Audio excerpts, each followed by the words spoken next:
Well, hey y'all, welcome back to another exciting episode of Life on the Ave. Super pumped for today, and our guest is super pumped as well too. So pumped up that you're pumped up. So Life on the Ave, we're extremely excited to welcome Mr. Gene Delle Donne to the podcast. So in keeping with the theme of local celebrities, Dell-lebrities, as we've been calling them so affectionately, Gene, I think that you're the biggest name, the biggest Dell-lebrity that we've had so far. So, thanks for coming on, man. Thank you. Thanks for having me, man. Love the setup and all you guys, what you've been doing. It's like I notice people who put in the work, yes. Right? And like you guys put in the work. So hats off to you, brother. Love it. Yeah. Well, I'm gonna give you your flowers here, right now. Yeah. So Gene has been a prominent Delaware figure since his high school days at the prestigious Salesianum. He is a businessman, entrepreneur, and above all else, a family man. He is founder of Grail Sports, a program that helps young athletes develop their skills, treat their teammates, opponents, and coaches with respect, and handle adversity with grace. Gene has begun a new endeavor, taking the role as director of community relations at Salesianum. Saw it in action last night. And the head coach for Sally's football. Gene was brought on to coach Sally's in fall 2023. As an alum and prior was 2-year offensive coordinator for the team, Gene stepped into the role of head coach seamlessly and coached the Sals. That's what you guys go by, the Sals? Yeah, which is... I saw that. We technically don't have a mascot. Yeah, okay. I should look into this, like the origination of the Salesianum Sals. I mean, I guess it's a kid that goes to Sally's. Okay, gotcha. Right? So, gotcha. Yeah, the joke at Haverford was people were like, "What's a Ford?" Right. Yeah, and a Ford was just a guy. Just a guy. Yeah. Because there was that nice little SALS chant last night, which I appreciated. Yeah. The Letterman. Yeah, and coached the South to a state championship title this year in his first full season as head coach. Gene is also director of community relations for Salesianum, which I just mentioned. So, Gene, back in the day, 2004, can you believe it? I know. Yeah, back in the day. Yesterday. That's how old we're getting. I know, dude. Right. It's nuts. You probably have players who were born in 2004. I do, which makes me feel real old. Yeah. Oh, yeah. Yeah, so Gene back in the day was Delaware's offensive player and Gatorade Player of the Year after quarterbacking Salesianum to a 9-2 season and Division I semifinal berth in DiNardo's first season as Sal's head coach. Didn't know that. You played DiNardo's first season. First year was my last as a player. Yep. Awesome. Yeah. The first team All-State pick, passed for 1,300 yards as a senior and 5,000 yards total and 38 TDs in his Sally's career. He signed with Duke, redshirted in 2005, then transferred to Middle Tennessee State and played 3 seasons as a tight end, graduating in 2009. While Gene is now full-time with Sally's, he's still ever present with his family's real estate development and management firm, Delle Donne and Associates. DDA is a leader in growth and development of downtown Wilmington and surrounding Newcastle County. Major DD&A projects in recent history include Avenue North, Star Tower down at University of Delaware, Brandywine Town Center, and more. Mm-hmm. Gene and his wife Jennifer live in Wilmington and have a beautiful 10-year-old daughter, Gia. So, Gene, thanks for coming on. Thank you for having me, buddy. Appreciate it. This is fun. Yeah, this is great. You're a podcast guy, right? I am. Mm-hmm. I was. I actually, pre-COVID, I guess it was 2017, 18, I started a podcast called Talking Ball, kind of piggybacking off the whole Grail Sports thing you mentioned. I traveled the country and had podcasts with college and NFL football coaches. It's pretty cool. It was a heck of an experience. Also learned a lot for what I'm doing now. Yeah. Any big names in there? Yeah, I was at the Oakland Raiders. I met John Gruden. Nice. I did a podcast with Rich Bisaccia, who's now at the Packers. Was Mikey Mayo there at the time? Mike Mayock? Mayock was the general manager. Nice. He's a Haverford school guy. I did one with Michael Vick, which was pretty cool. Went down there and spent a day with him. Nice. So I was all over the country. It was awesome. Love it. Hopping right into the I guess big thing that happened in our life. We are officially state champions. How's it feel? It's awesome. Super lucky to have inherited a group of awesome kids. Yeah. No disrespect to other high schools in this area, but Salesianum is great. The kids are even better, and I wouldn't coach anywhere. I mean, that place it's bigger than football for me. Mm-hmm. And the group of senior leaders, as you know, having been an athlete, still are an athlete. Yeah. Thank you. Yeah, there you go. The culture, leadership, and kids are more important than X's and O's. Yes, especially in high school football. Mm-hmm. So that was something we built pretty quickly, and was lucky to inherit in year one. I love that. I love that. And what we were just talking about right before we hopped on was, Pops coached you back in the day. So, you had that instilled in you. Both my parents were coaches. So was coaching like always on the radar? Like when were you like, all right, like I want to take this thing, to the next level? Yeah, it's funny, even in college, I majored in history. I thought, I'd get a history degree, be a teacher, coach. We thought we were going to the league first. That's right. Yeah. We all did. Once I realized the playing days were over. So coaching and I guess management, being a coach is being a manager. Obviously coaches in baseball are called managers. But so whether it be in real estate or coaching or just in life, like management has always been, I guess you could say, an interest of mine. Yeah. And I felt that leads to where I'm at now as a coach. Nice. Yeah. Nice. And so you are, and we mentioned it in your intro, so you replaced a Delaware legend. Can we call him that? Yeah. I don't know Coach DiNardo. Absolutely. 300 plus wins. And he and Bob Tattersall from Friends are on the Mount Rushmore of Delaware high school football. Okay. For sure. Yeah. Gotcha. Yeah. Yeah. So I'm doing my best. I'm a Delco guy. I'm a PA football guy. Good football. And we can hop into that a little bit. Because I was a water boy while you were, out there on the field getting after it.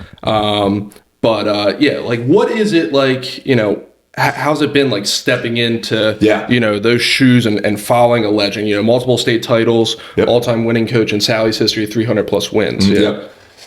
First off, a lot of pressure. Yeah. I'm not going to lie, like coaching at Salesianum, especially after a legend like Coach DiNardo, you're expected to win immediately, just like he did. Salesianum is like a mini university. You see it just being in this trolley area. Like everyone goes to the Sally's game. You either love them or you hate them, right? Mm-hmm. It's like, it's lonely at the top, but knock on wood, we're pretty close to the top, if not at the top, with what we've done in the past. So a lot of pressure day one. I was lucky enough to have played for him. As you mentioned, my last year as a senior was his first year at Salesianum, and then I coached with him for 2 years. So I learned a lot in terms of like consistency. Yeah. The man was like always spot on every day, just consistent. Like his level of execution was pretty impressive. Yeah. And that was probably what I learned that I tried to do my best to carry over in season one. Yeah. And you're doing a heck of a job. Thank you, man. From a 50,000 foot view, you look like everything's going well. Appreciate it. And like was DiNardo like an old school guy? He was. Yeah. He was definitely, and no matter who you ask, he was a run first guy. Mm-hmm. His run game and his run game X's and O's, deck of cards, playbook, whatever you want to call it, was very impressive. He would do a lot out of different formations. Let me say that again. He'd run various formations, but run the same play, which is effective. People don't realize, like, you don't need but 7-8 run plays, but you can do it out of 15 different formations. And all of a sudden, it looks like your playbook is 100 plus, right? Yes. So he did a really good job there. He implemented, we call it nowadays a sniffer, an H-back, a fullback. Like Sniffer, that's the term? Sniffer. I like sniffer. That. That's the modern day fullback, H-back, tight end wing sniffer.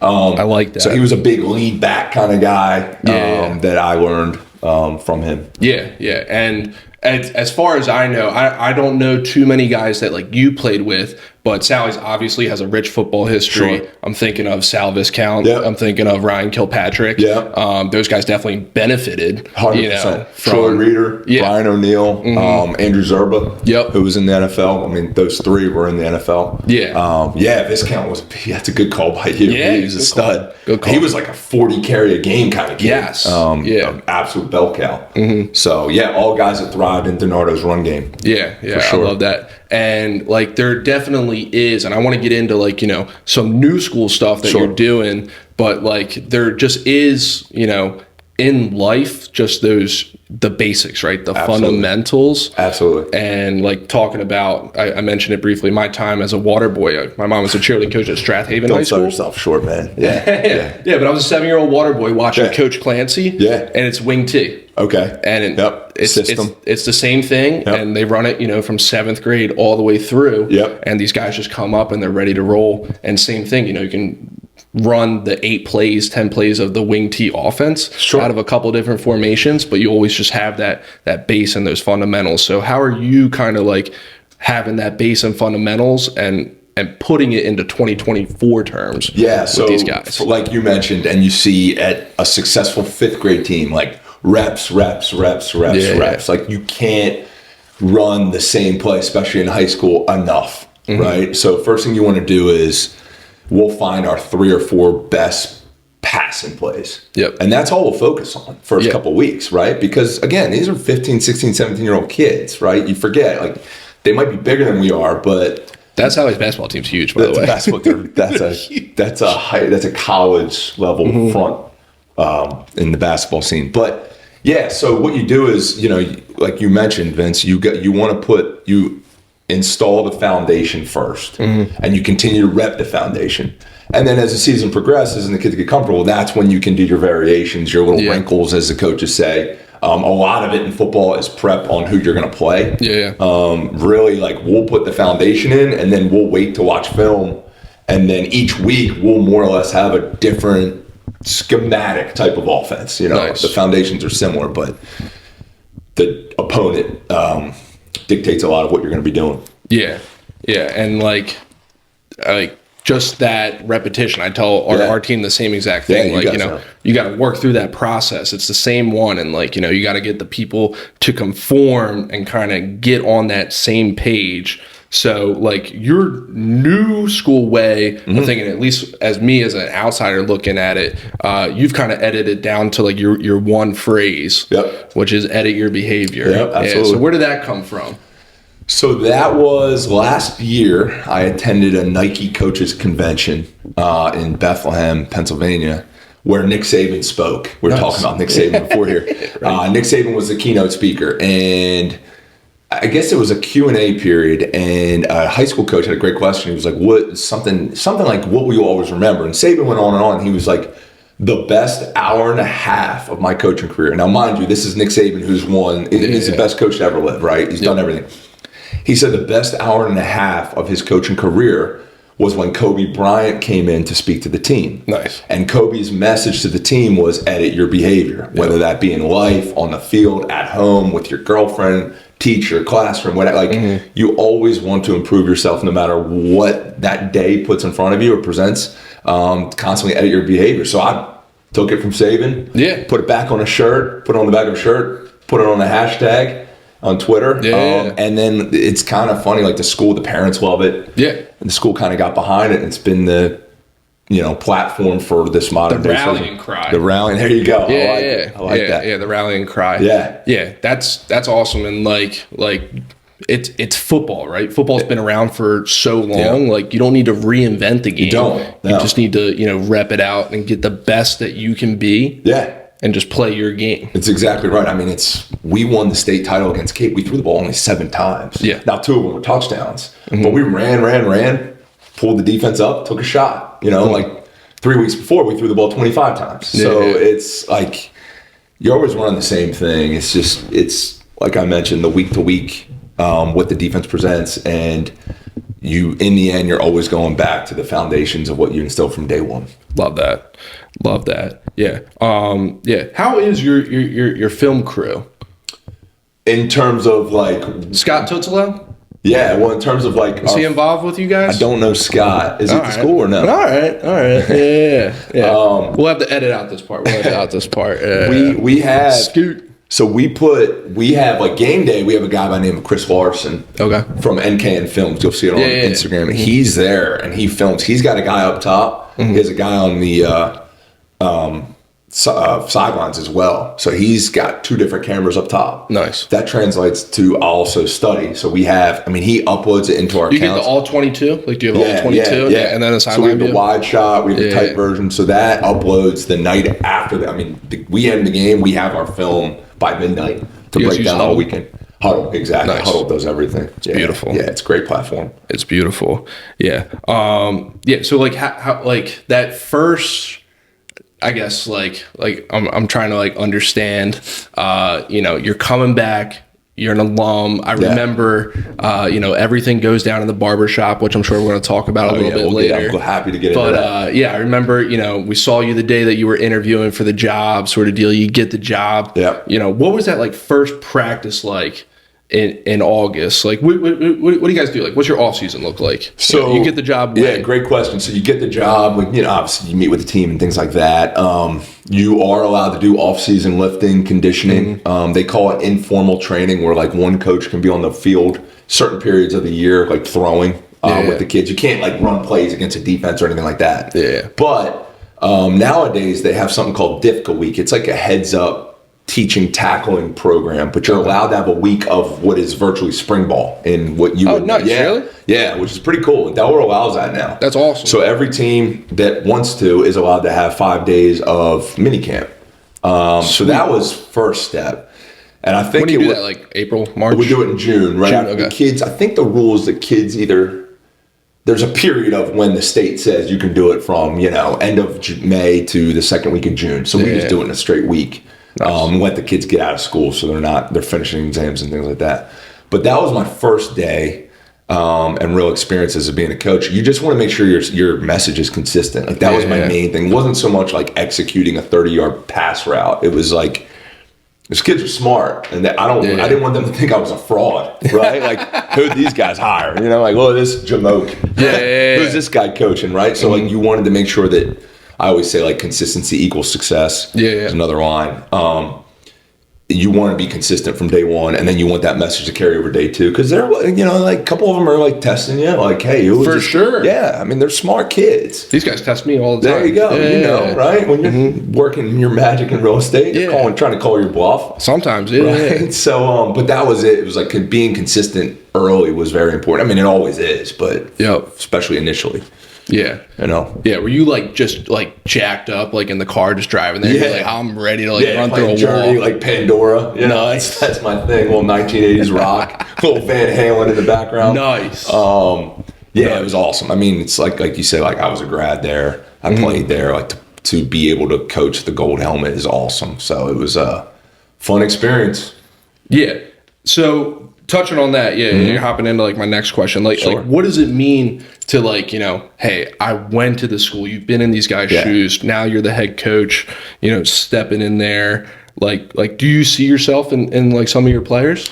Yeah, absolutely. I think it means more when you've played there. And Salesianum, I mean, I'm kind of speaking for administration, but I feel like they pride themselves in hiring their own. Yeah. Like if you look at even promotions within teaching jobs or administration, like they hire within the building a lot. Nice. Or alum. So that's crucial. It's huge. It's huge. And especially at a place that's been around for 100 plus years, like to keep the tradition going and the pride of within the school and then really the community. So I think when like I've played, you're an alum, like it definitely means more than if Haverford had hired me. I don't know the history of where you played, right? Mm-hmm. So like understanding the history of the strength of the community and the football program was big. It obviously made it more important to me too, because I played and care. But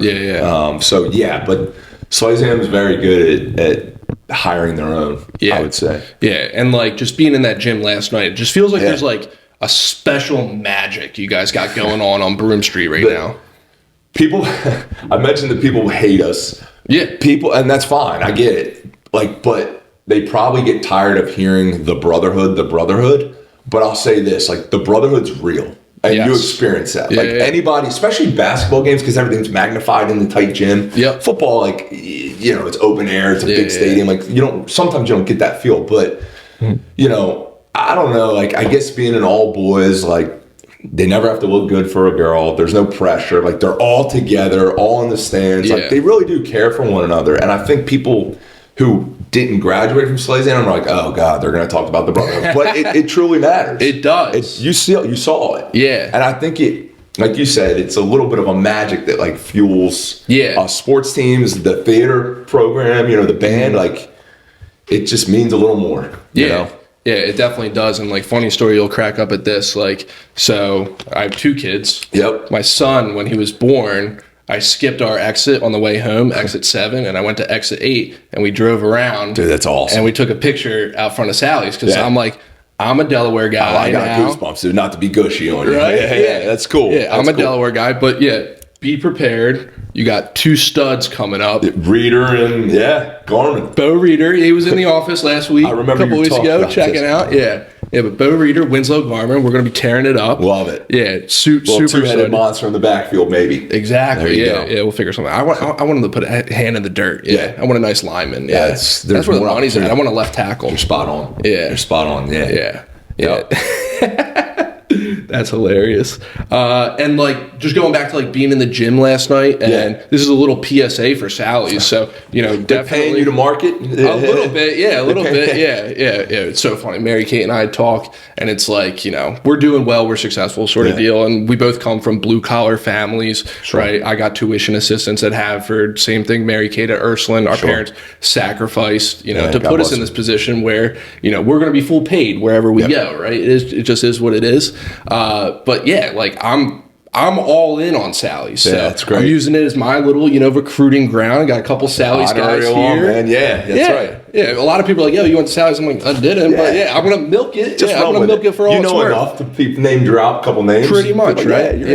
Yeah, but like being in that building, going back to like, the whole community and something special going on there. What I really liked, which stood out to me, is like you go into other schools and it's like, here's the basketball banner. Here's the girls' basketball banner. Yeah. All the state titles and everything like that, it's just intermingled. That's right. I took that in last night, like just looking around and like the ode to the history, like, first lacrosse state championship, there's the picture. Swimming, basketball, football. Yeah. Well, and like to your point, sorry to cut you off, to your point though, like if you look in the student section, and you know this from being an athlete, like, but what's cool is you have lacrosse players standing next to football players with baseball players behind you, and of course the basketball team's playing. Like it's the Salesianum community, not there's a football team in the front row. Correct. It's you don't compartmentalize. They don't. I should say we don't. Team for team, it's like there's the athletic program, there's the student body, there's the community. So it's all one big. Again, here I go again, brotherhood. Yeah, Yeah, you did have one big football player in the front row though last night. A couple big dudes. Yeah, Hunter Balint. Ballant, stud. Ballant. Both big boy. Both brothers played at Shippensburg, I believe. Yep. Big dudes. Yes. And anyway, Hunter is a tight end. He was a captain for us. He was going to play Kutztown. Nice. Good. Golden Bears. Yeah. My dad was a Golden Bear for 3 years. Cool. Yeah. Played quarterback in the late 80s there. Yeah. Awesome. Yeah. Late 80s. Yeah. Awesome. Yeah. I'm all about the Sally's Brotherhood. I'm buying in. Love it. And, I'm definitely a fan of what, you got going on there. Thanks, man. And, it is something special. And going back to what you were saying, like, everyone knows. Like, literally on my drive back here, you see the little Sally's sticker on the back of, like... On cars and all. Probably 100 cars. Yeah. Just on my quick 10-minute drive here from Pike Creek. It's awesome. It was unbelievable. So, appreciate that. So, you played early 2000s. Now we're in a different world in 2024. You're still young and relatable, right? Do they test you? They're like, Coach, you still got it? Like, you still got the arm? They do. They do. They're little buggers. They're smart little testy kids. Yeah. But they do. They're like, yo, Coach, throw it deep. Give me a pass. Whatever. Yeah. So one thing we were talking about right before we hopped on. So you're on Twitter. Are there any other ways that you found where you relate to your players and connect with them? So I think we're talking about being a brand, right? Obviously Salesianum School is a brand, but the one thing I tried to instill, especially day and age with everyone's got, I was going to pull out my phone, right? If you want to relate to the kids, for whatever it's worth, whether you love it or hate it, you got to be on Instagram. Yep. Right? You do. People are going to love that I was on a podcast with you. The kids are going to be like, whoa, Coach. It's just it's the era we live in. And again, and Twitter, which obviously Twitter's actually it's a big platform, but it's a big football platform. Huge. A lot of the recruiting is done on Twitter, where you can DM coaches. It's great. And they interact well with us high school guys on that. So going back to consistency and everything we talked about day one, it's I wanted to instill a brand, right? And that the kids were going to like first. First off is win, build a culture, relate to the kids. Yep. And I think I was saying a couple weeks ago, we try to run a current modern day type program. We pride ourselves in that. Kids want it and parents want it. Yeah. And because they see what others are doing on these social media and platforms and phones and videos and all. So yes, it's like you try to relate with kids. You want to have that connection with them. If I was just some crotchety guy who had a flip phone, they would be like, "Oh, you're cool, coach." Like, we're not right. So that's absolutely a focus. Yeah, absolutely. Yeah. And then Twitter myself, like I'll just go down wormholes. Like I follow a couple guys who will, just break down, a random offense. Yeah. Right. Yeah. There's a lot of that. Yeah. H slot counter. And I'm like, all right, we're watching H slot counter. Here's how, New Mexico State ran it 10 times against Air Force. Yes. And I'm like, it's 1:30 in the morning. I just changed the diaper and I'm watching counter. Yeah. I'm watching counter plays. So you can literally, my best friend, Patrick Honeycutt, who is Cut. Yeah. Your boy, Cut. Yeah. Who is, he more or less crafts our playbook. I call the plays. He's like a co-offensive coordinator with me. He's on the headset and things like that. But he jokes with me because like everything I see, I'm like, dude, we gotta run this. And he's easy, man. Like, but to your point, Twitter, there's 5,000 plays out there. You literally can form a playbook. It's funny. It's like you don't even need to go to conventions other than the interaction because of what's now on Twitter platform. Yeah, that's awesome. And so like we hinted at it to continue with our Sally's PSA.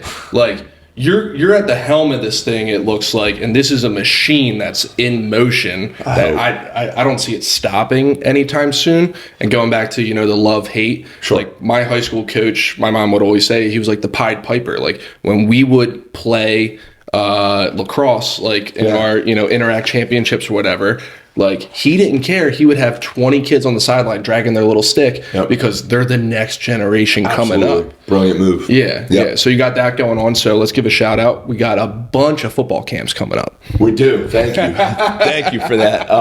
But you're right. Like we try to dress as many kids as we can. Yeah. It looks great on the sidelines. Spot on about like it gives the freshman, sophomore confidence for next year. I mean, they know too. Like they're not going to beat that senior out. But next year that senior graduates, it's my opportunity. Like let them feel what it's like to be for bright lights. But yes, we. So I actually run. Part of my job is I run the summer programs at Salesianum, the summer sports camps, and we do have 2 weeks of football. We at Salesianum run a full. Lacrosse, basketball, whatever sport there is, we run it. And the cool thing about it is, us head coaches and staff run the camps. That's awesome. So we're the counselors. So parents, you get your money. You get your value.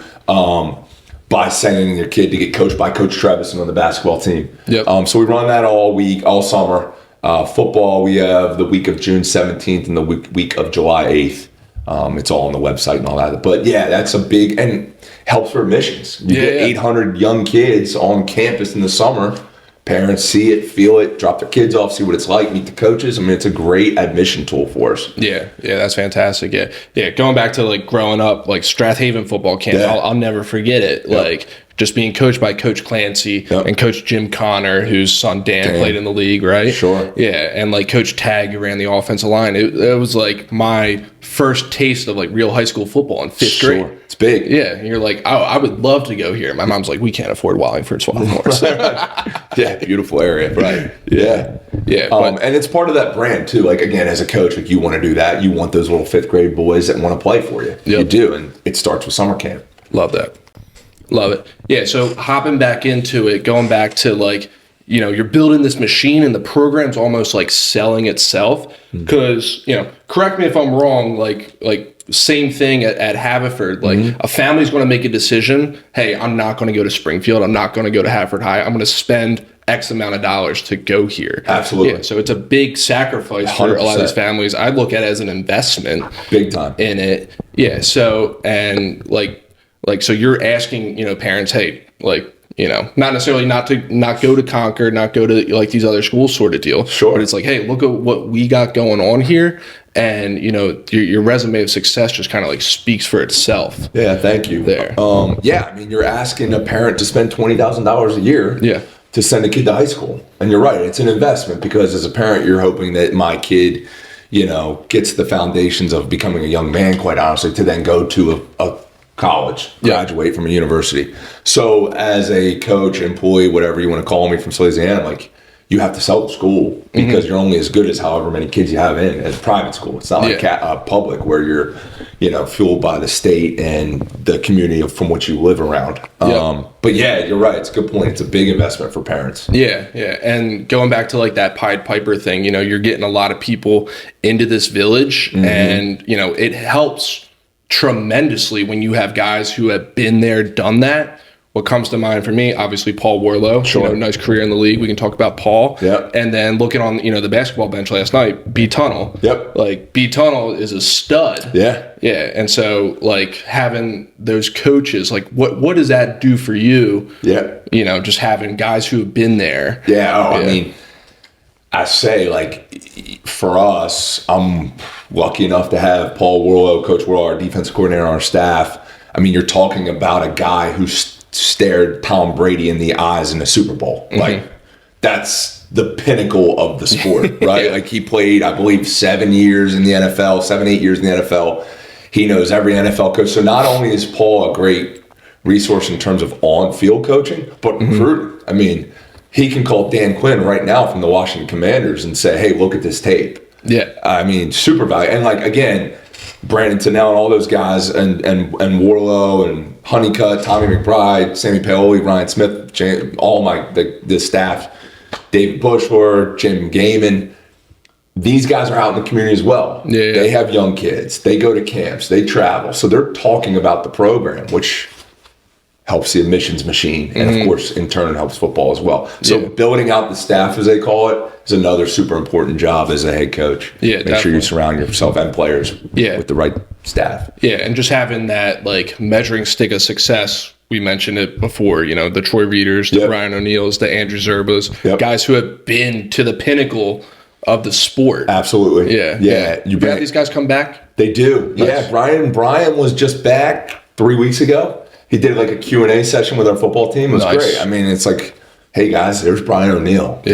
Like, he sat in the same chair that you're sitting on. He listened to him. Yep. If he says run through that wall because it worked for him. Correct. Just signed a $70 million guaranteed contract, right? Like, God bless him. So yeah, they do. He and Troy.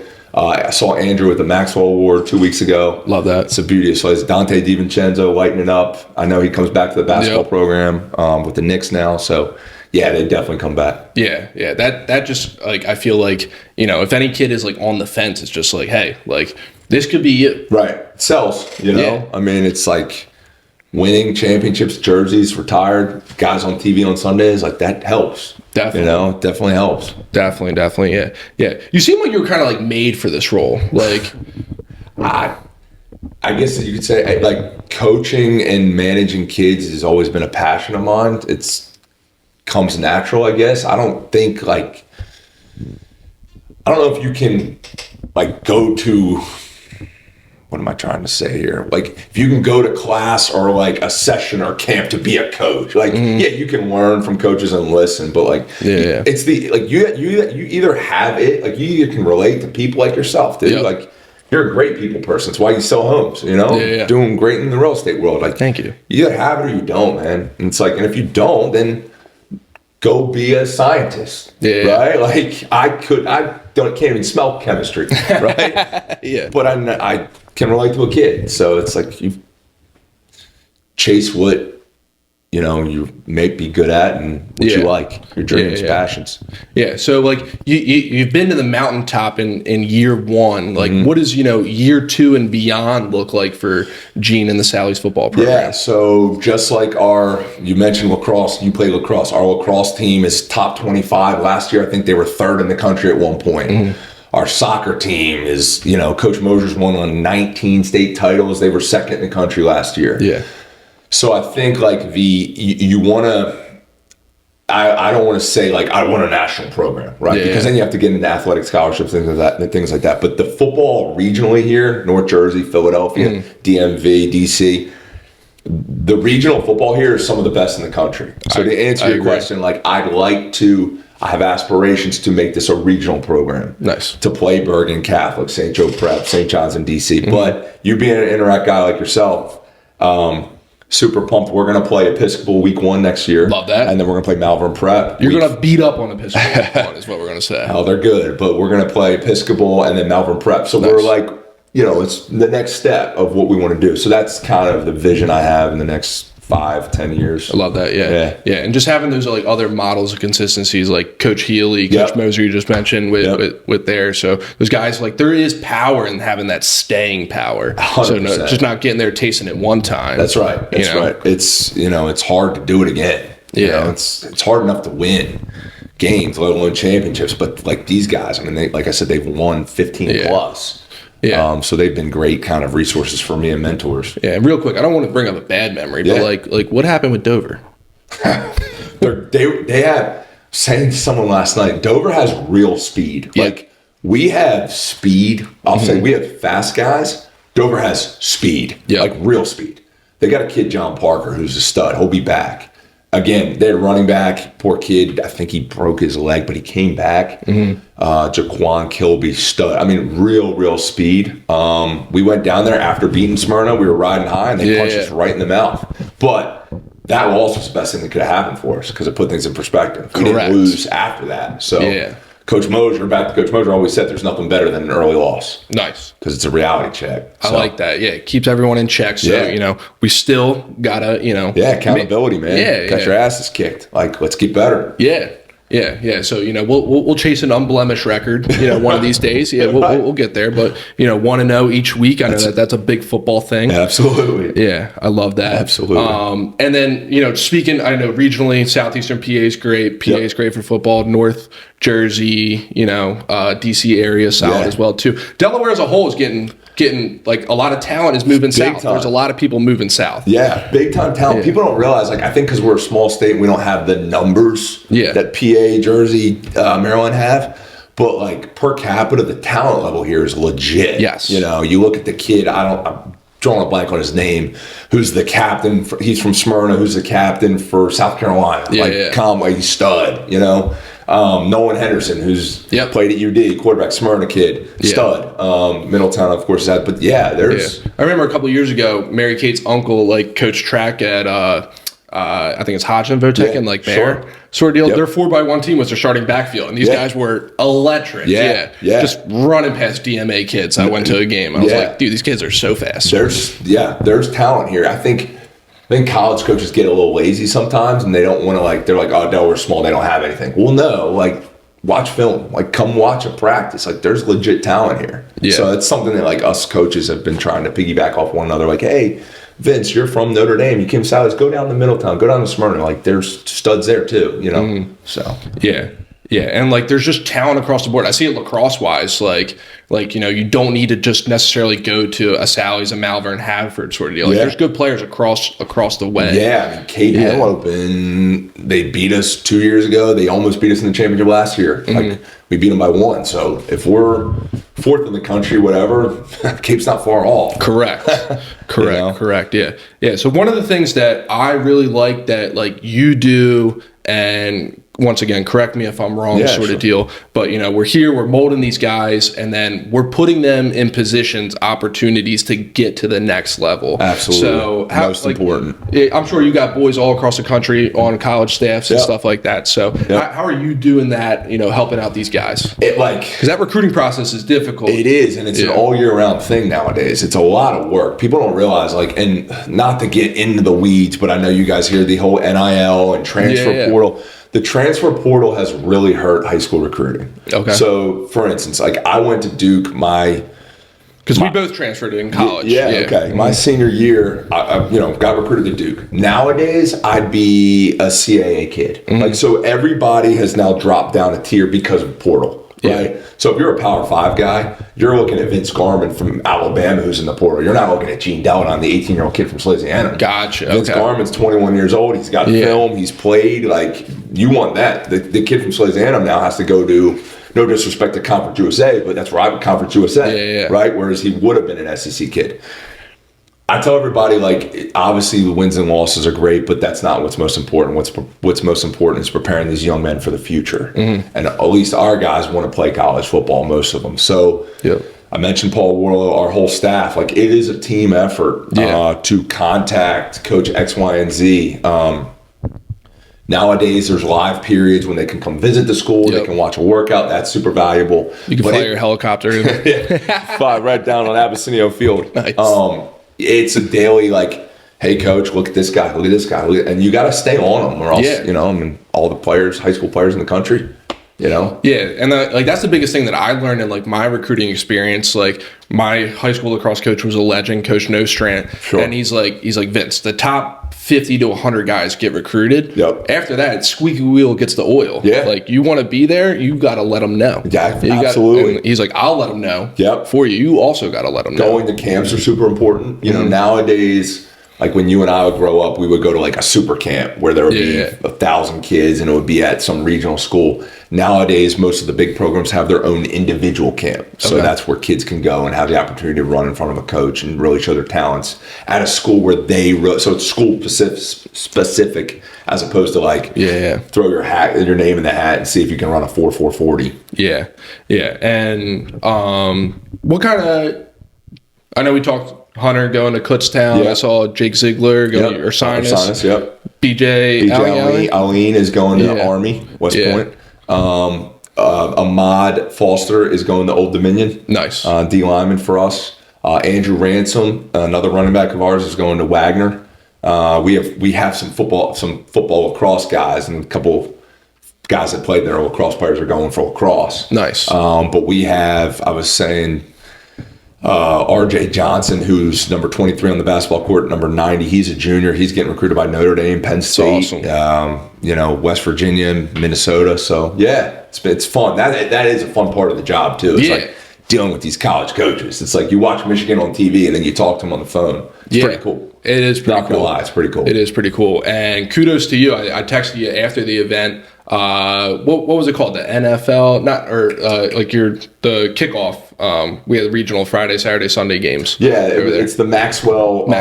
It's the Maxwell Jamboree, the Maxwell Classic, I think they call it. Yeah, and we host that at Abyssinia. Yeah, that was awesome. Bringing that back next year. Yeah, we are, and that's where we're going to play Episcopal. It's cool because that's awesome. You get in the whole regional thing. Like I think St. Joe Prep played. They were Emotep played Haverford. They were good. So it's the school. The administration of Salesianum sees the big picture. Like they want to host those type of events at that stadium down the street from here. Love that. Love that. That stadium is beautiful. Lucky to have it, man. $26 million stadium donated by Mr. Abysinio. Yeah. He put 16 or 18 into it. Like it's a college stadium. It's beautiful. Yeah, we're super lucky. I tell the kids every day. It's like, see, if you're not gonna practice hard here, then you got a problem. Correct. Look, this is the Joel. This is the Mercedes of high school stadiums. Correct.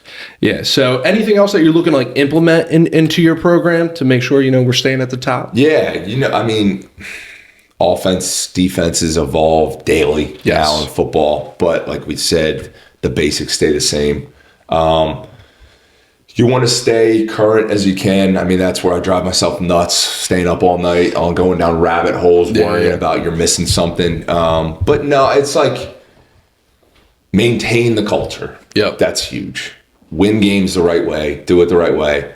Hold kids accountable. Hold your staff. Hold yourself accountable. Like that's the most important. If you do that, you're going to win. Mm-hmm. But it's not easy doing that. Like reminding these kids tuck your shirt in. Yes. Put your tie up.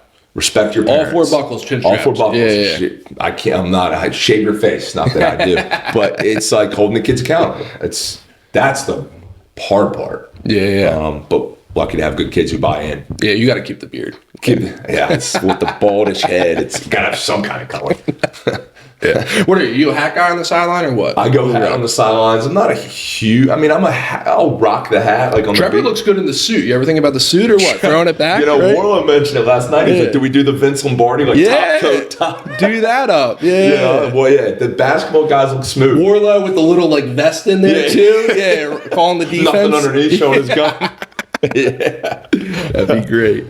That'd be great. Awesome. Cool. Anything else you do, like director of community relations wise? I do. That you want to kind of touch on? We have almost 200 kids in the program. It's in the football program. So 200? Almost 200, like 190 or so. We had to order more helmets, shoulder pads. It's great. So indirectly, like the football program accounts for over 20% of the student population. So one of every 5 kids that's getting in trouble is a football player, right? Gotcha. Just by numbers alone. So like I help Pat Stepik, who's a great guy. He's a dean of students. I help him out with some disciplinarian things, I guess you could say. Give tours, help with missions, run the summer camp program, work with the president to raise money. We're turfing the practice fields next year. Nice, saw that. We worked hard to raise and implement and put into motion. So all that, and you wear as many hats as you can, especially to school. Yeah. Yeah, and help it out there. So I would classify you're a player's coach, right? I hope. Yeah, I hope. I try to be. Yeah, I'm going to try to reclassify, see if I can get in there, see if I got any more high school eligibility left. Put you tight end, dump it to you in the flats. Perfect. I like it. Perfect. Pass. Yeah, give me I'll block for a second and then release right out. Yeah, wide open every time. Yeah, wide open. Kelsey. Exactly. I love that. So. I guess like kind of switching gears a little bit. We'll get into some Delaware stuff here in a minute. But you are big on Instagram, which I think just makes you like relatable as like a human being. Yeah. So one thing I just want to like clear the air one time. We kind of got in a little tiff one time, and I just want to clear the air. I apologize. I was an asshole sort of deal. Not sure if you even remember, but it was a post about your boy Manny Diaz. Manny, he left.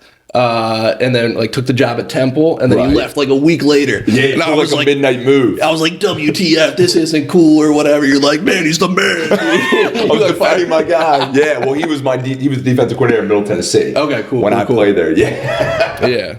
I like it. That's hilarious. We cleared the air. There we go. We're good. Cool. I'll be back. Good. Yeah. Where's Manny at? He's D coordinator at Penn State now? Just got the head job at Duke. Nice. Good for him. Yeah. Was at Penn State. Good for him. Duke's kind of becoming a little football school these days. And Elko, who's the head coach at Duke, did well. He's at Texas A&M. So they're producing. Awesome. Yeah. Awesome. Oh, yeah, that's what I wanted to ask you. Yeah, so going back, because I always crack up, anybody who played in like the late 90s, early 2000s, are you jealous of the shoulder pads these days? Because you played in the big shoulder pad era. I did. Like these guys nowadays, that's a different era of football. It's fashion, you know? Like, you realize like the knees are show. Like these guys don't even wear pants. It's like... It's like training pants almost, right? Yeah, no, I mean... Jake Ziegler looks like a video game character. Stud. Yeah. The swag is on 100. I never had the arms to really show off, so the big pads worked for me. But nowadays, you got to have the guns to, they're the high cut pad that they're all wearing nowadays. Got to have the, like I said, the meat to show. Yeah, 100%. Who runs all your weight room? Damian McGovern. He's Sally's grad, 93, I believe. No. That is crucial. We're lucky enough. He's a full-time strength coach. Nice. He's a health PE teacher as well. But he's there working out the kids in the mornings and running them. And, it's huge. Huge. You're so right. It's huge. Yeah. Our guy at Haverford, Coach Roscoe, like I was cycling the bar, power cleaning as a sophomore at 150 pounds. And like, I remember showing up, in college, like, hey, I could do this. And like, they're teaching kids like, and they're reverse curling it. Yeah. I'm like, no, that's not it. And like 15, they're growing so fast that if they're working out while doing it, it's like their bodies change and it's crazy. It's good, nuts.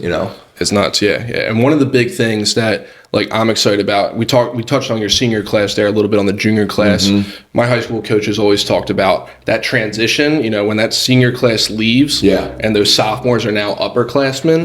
Those kids are becoming men overnight. So true. And like us coaches were talking a couple days ago, that makes the job fun too. It's like seniors are great. They're out. It's like now, okay, how do we mold the new guys? Who's going to be the leader? Who will be the captains? Who's going to step up? It's cool to kind of like, right now we're like sitting back and watching the weight room, who's rising to the top. But you're exactly right. And I think it's fun for the kids too. It's like, now it's my turn.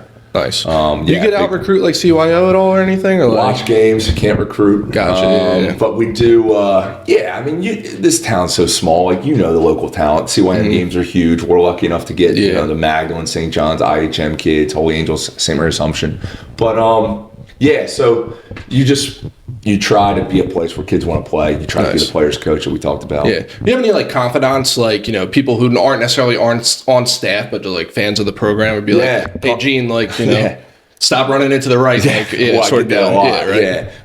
My guy, Carmen Barnes, I don't know if you know Carmen. No, I don't know. He's the 7th and 8th grade coach at St. Mary Magdalene. Nice. Buddy of mine, like he's a guy who's at every game watching, like, and he's a very good football mind. Buddies with Warlow and I. So like we'll be on the group chat, like, hey Gene, nice call, you idiot, But so you get, and then like Salesianum, you get a lot of alum too that you want to talk to that know the game that just don't have the time because of their businesses that you stay in touch with too. But Carm is very close to me and a guy that's always watching from afar. That's awesome. Yeah. That's awesome. Yeah. Because like it is a whole village. It's a whole program, making sure that, you know, like, because there is a lot of flack. I grew up, my mom's been coaching 25 years now. Like that, like, do you have like parent drama? Every program does. Yeah, but like, you do. You know, it's like, it's something you got to deal with. It comes with the territory. It comes with the territory. It's the dark part of the job is like dealing with the disgruntled parent. And I get it. Like it's their kid, you know, they want the best thing for their kid. The problem modern day is like, it's never the kid's fault. It's always the coach's fault. And like when we grew up, our parents, you know, put their foots up our ass. Like it was our fault. It wasn't the coach's fault. It's like you need to be better. Correct. But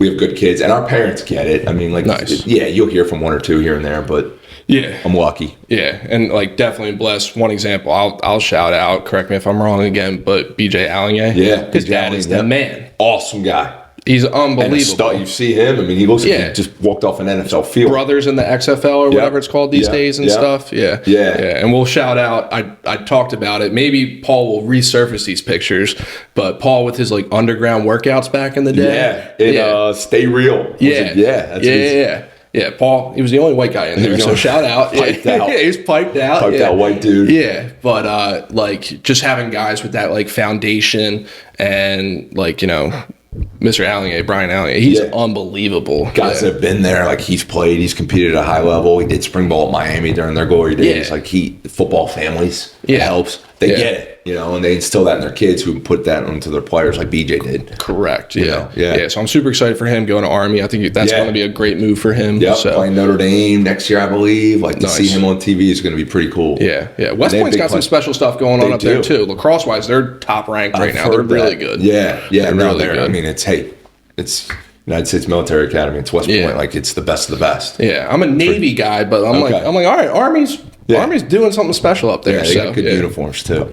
Yes. Yeah. Good colors. I love that. Yeah. So all that going on, it's a ton that you got. Like how does Gene maintain a healthy balance? Sure. You get out there, you shank some balls or what? I used to play. Before my daughter Gia was born, I'd try to play like 3 times a week. Nice. 2 or 3 times a week. As you know now with young kids, your golf game, throw it out the window. I played 5 times last year. Yeah, I play exactly. Now with that and coaching football, I'm lucky to play 2 rounds a year. You just swing for the fences and try to have fun. Balance is like it. I'll be honest, Vince. Like balance is hard. Yeah, and it's something I think we need to remind ourselves daily. I struggle sometimes with staying present. I joke with Worlo because he doesn't respond to any text messages because he's a very present guy. Yeah. So like you try to learn from people around you. I'm super lucky to have an awesome supportive wife like yours. Yep.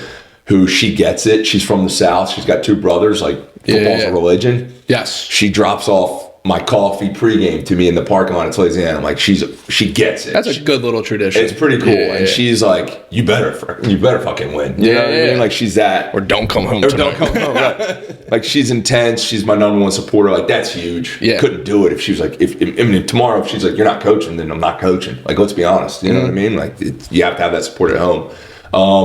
And I think you just have to do a good job of, like I said, like reminding yourself to stay present. And then when you do move on, when you put the football stuff aside, like go be the best dad you can, go be the best real estate developer you can, or whatever is next up on your punch list of life. Yeah. So we got Gia hooping. Gia's a little hooper. She's a 4th grader. She's loving it. She's tall. She's tall. Yeah, my wife's 5'9". She was there last night, right? She was sitting behind you? Yeah, she was there. She goes to all the Ursula and Sally's games. Nice. Shout out Johnny Noonan.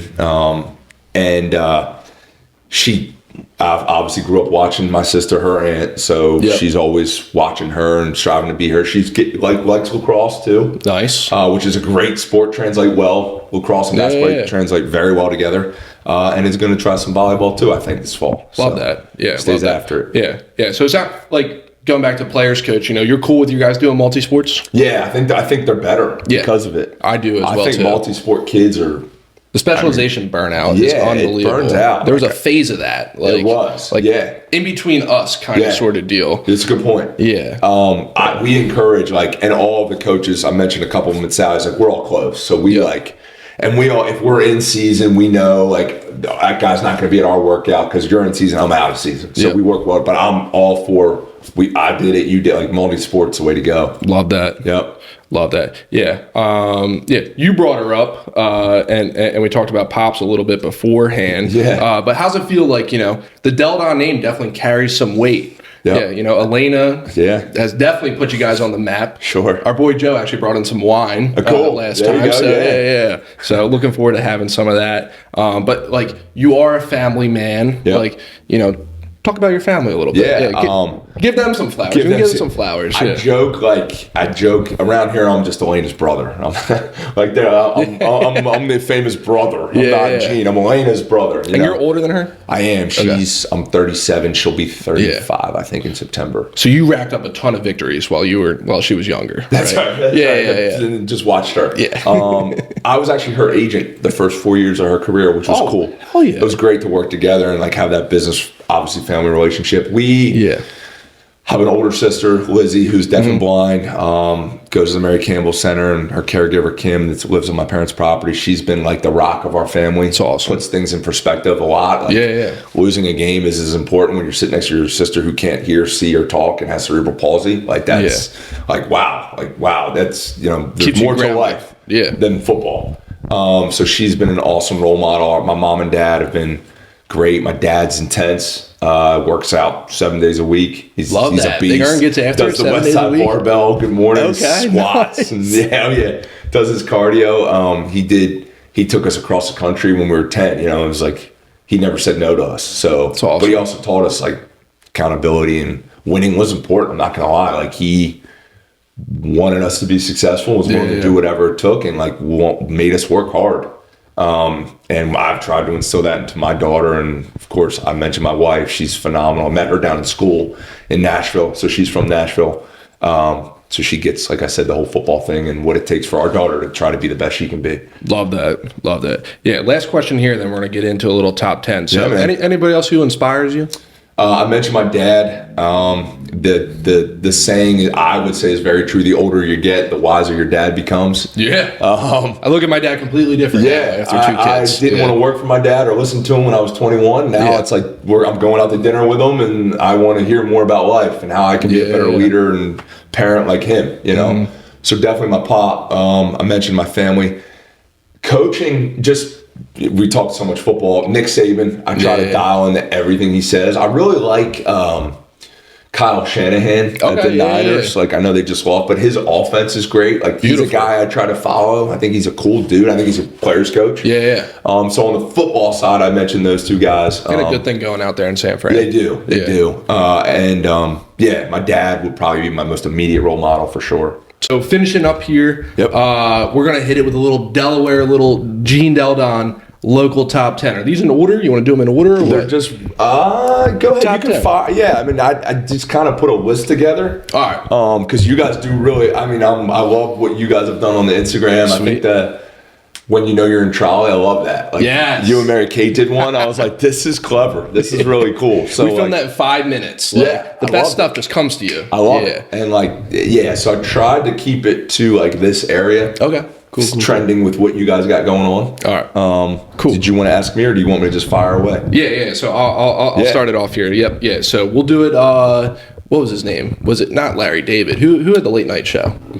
John Letterman, maybe? Was it Letterman? I'm not good at that. Letterman with the top 10. Yeah. Okay. Yeah, so this is the Trolley Trends Gene Delle Donne Delaware top 10. So coming in at number 10, what do we got? Oh, geez. I didn't. No order. No particular order. I'm sorry. Yeah. So I'm going to say for pizza, I'm going Nick's 302. Nick's 302. Our guy, Nick, he, another guy who works. He works. Like he executes his plan. He has a vision, and he's killing it. He's authentically himself. That's what I love about him. He is. He's awesome, man. So I'm saying if I'm getting a pizza tomorrow, Saturday, I'm calling Nick. Nice. All right. Love that. Number 9. I'm going to say, again, this is no order. I get a lot of, people, we mentioned our kids and our family, and Mary Kate will love this one. People ask me a lot, like, what camp do you send your daughter to? Who trains her in basketball? I'm going to go give a shout out to my guy, Johnny Noonan. Who's a big trolley guy. Love him. Love him. He's like a brother to me. He is phenomenal with teaching. Another guy I've learned a lot from with teaching kids, especially young kids. Still got the handles. Still got the handle. He's got a sick game to him, like Steve Nash-like. Yes. So I'm going to go with Johnny Noonan as a great trainer / coach / counselor. Love that. John Noonan, he's a big fan of the show. My favorite thing about John Noonan, first time I went to an Ursuline basketball game, playoffs playing Concord in like the second round. They're up 25. John Noonan's still full court pressing. He's sending a message. Full throttle, baby. Sending a message. Hey, if you can't beat the press, is what it is. Full throttle. Can't take the heat, get out the kitchen. If the scoreboard's on, we're gunning for you. Exactly. Number 8. Who we got? Jeez. Here's a little zinger. I'm a big fan of Kate's Cupcakes. Okay, or Cupcakes. Cupcakes, yeah. She's our neighbor. She's great. Her cookies are phenomenal. Unbelievable. And my daughter's a big Taylor Swift fan, so indirectly I'm a Swiftie. So is Kate. She sells Taylor Swift stickers and all. Love that. Great spot, Cupcakes. Love that. She's great. Shout out Cupcakes. She did our, we usually do pie drop-offs, but life was just too busy, so we did cookies for Christmas. Oh, wow. Sponsored by Cupcakes. It's awesome. It's great. Best cookie in town. It was great. Yeah, so that was number 8. Number 7, what do we got? I'm going to say, again, I don't even know if I have 10, but close. I'm going to say coffee. Coffee? I see you guys a lot at this place. I'm a simple man. I'm going Dunkin' Donuts, Pennsylvania Avenue. But I do like the Americano from Brouhaha. Yes. So shout out Juliana Messina. That's his order, the Americano. Yeah. Jules. We'll get the Jules. Yeah, we'll get the Jules. We'll get the Jules. But nothing better than the afternoon Dunkies. Yeah, I like Dunkin'. I'm just one cream and a large coffee. That's WPD, WFD's in there all the time. They love it. Yeah, I love Dunkin'. Cap, get Dunkin' and America and Wilmington runs on Dunkin'. Yeah, there you go. Yeah. There you go. Love that. We also love our other coffee shops as well, too. Disclaimer. Absolutely. Yeah. Number 6. I'm going to dive into little restaurants here in no crazy order, but we mentioned Carl Georgi Platinum Dining. Yep. I'm going there tonight. Big Taverna Silverside fan. I know you guys have some ties here too as well. He does a great job. His family's a great family. I love the Platinum Dining group. Big fans of Antica up in Chadds Ford. Okay. I don't know if you ever danced up there. Kind of out of the trolley. Gotcha. I got to make it up there. And then love Sunday dinner when we can at Attilio's. Love that. It's a staple for us. Love that. When you walk in an Italian restaurant, there's wood paneling on the walls. You know you're in. You're in. Yeah. You know you're in. It's the cash only. Yes. Yeah. I love when I walk in there, there's no one in there, and they're like, hey, do you have a reservation? Yeah. I'm like, no, I'll sit here. Can I just have any table I want? Yeah. Number 5. All right, I'm going to try to keep this. Let's say, all right, I'm going to go. Might only have 4 left, but we'll find something. Okay, number 5, I'm doing physical therapy. Shout out to Paul Warlow. Oh, yeah? At Motive Physical Therapy. Okay. He and his brother Mark. Is that Paul's day job? Yeah. He and his brother Mark own the company. Love that. Love that. Yeah, so shout out Paul Warlow. Get your PT done. Yeah, I'm going to go my next one. Number 4. Okay, I'm going to go. I love to do breakfast at Cozy Corner. Cozy Corner, that's a great spot. Yeah, love breakfast. Next 3 I think this family, right? Yeah. Am I wrong there? Don't this family own it, I think? Yep. Yeah.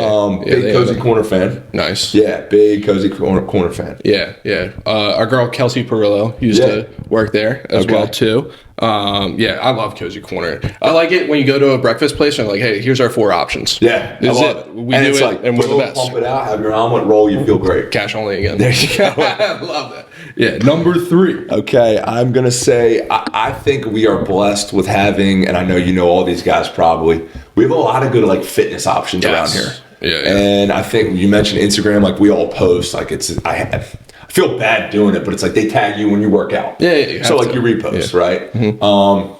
I'm going to say just great places to work out. Black Ops, Antonio does a phenomenal job. Thrive, our boy Max Cutler. He's awesome. API right here in Trolley, Joey D. He just opened up on the front side of the new Audi, or the Audi dealership. And then our guys at CrossFit Wheelhouse are awesome. So a lot of good workout spots. Yes. I guess you could say like Delaware's a pretty fit state. Yeah. We're all getting the guns this spots year. Around here. Yeah. I like that. Yeah. We're all about the fitness. Yeah.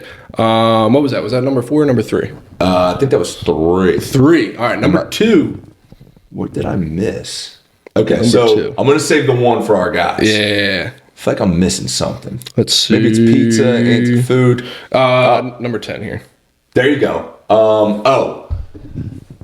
Like you guys will love this. I'm a big fan of like the good old fashioned trolley crawl. Yes. Like you start at Grotto's, you go to Rooney's, you hit Oyster, you end up at Kids. Like that, there's something to be said for something about this market.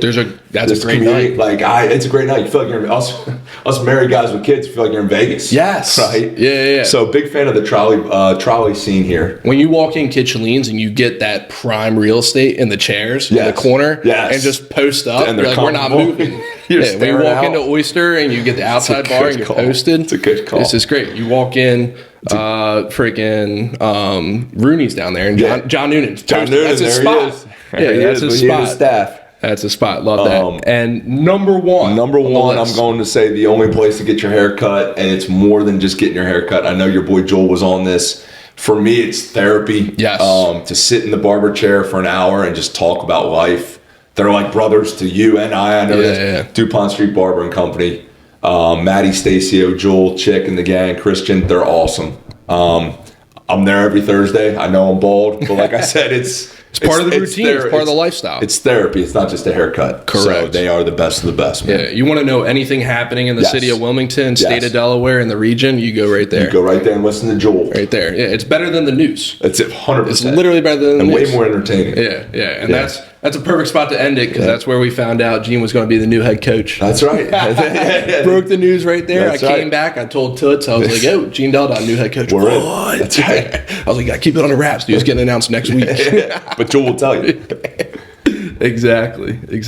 Well, cool. Well, Gene, thank you so much for your time. I appreciate it. Thank you. Friend of the program, friend of Mary Kate and I. We're super excited for you. Congrats on all your success. Wish you nothing but the best in the future, my man. Same to you, man. Everything you built, it's awesome, man. Keep going. Thank you. Appreciate it. Thanks, y'all. Love you guys.